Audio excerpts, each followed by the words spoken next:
السلام علیکم پاک بریڈرز۔ ایک بار میرے ایک دوست نے 15,000 دے کر سلکی کا جوڑا خریدا۔ گھر آئے 3 دن بعد مرغی مر گئی۔ بیچنے والا فون بھی نہیں اٹھاتا۔ یہ صرف ایک دوست کی کہانی نہیں بلکہ پاکستان میں ہزاروں لوگوں کے ساتھ ایسا ہو چکا ہے۔ تو سوال یہ ہے کہ آخر غلطی کہاں ہے؟ آج میں آپ کو وہ 5 چیزیں بتاؤں گا جو خریداری سے پہلے چیک نہ کی تو پیسے ضائع ہونا یقینی ہے۔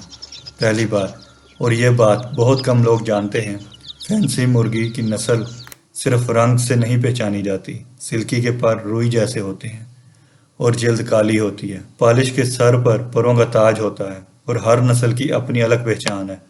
بیچنے والے سے پوچھیں ماں باپ کون سے ہیں، اگر وہ جواب دینے سے ہچکچائے تو سمجھ جائیں کچھ گڑبڑ ہے۔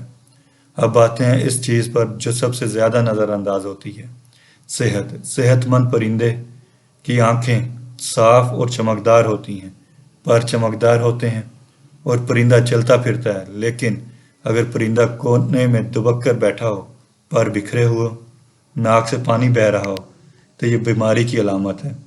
اور سچ بات یہ ہے کہ بیمار پرندہ بیچنے والے کو معلوم ہوتا ہے، وہ جان بوجھ کر آپ کو نہیں بتاتا۔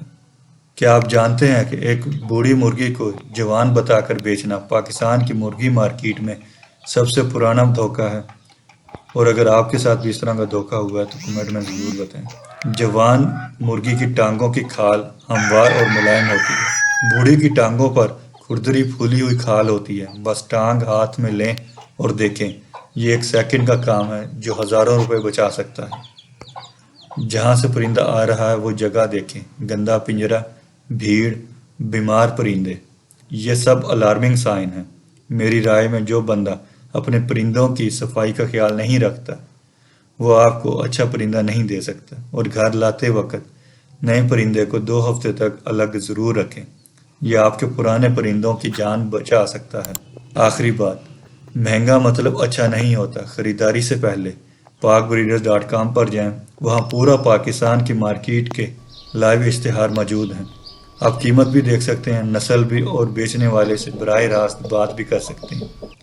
جب آپ کو مارکیٹ ریٹ معلوم ہو تو کوئی بھی آپ کو اوور پرائس نہیں کر سکتا، اور جو بندہ آپ کو جلدی پر دباؤ ڈالے اس سے فوراً دور ہو جائیں۔ تو دوستو، اگلی بار جب بھی فینسی مرغی خریدیں تو یہ 5 پوائنٹس یاد رکھیں۔ میرے اس دوست نے یہ نہیں کیا تھا اور آپ یہ غلطی مت کریں۔ اگر یہ ویڈیو آپ کو مفید لگی ہو تو ابھی چینل کو سبسکرائب کریں اور کمنٹ میں ضرور بتائیں کہ مزید آپ کیسی ویڈیو دیکھنا چاہتے ہیں۔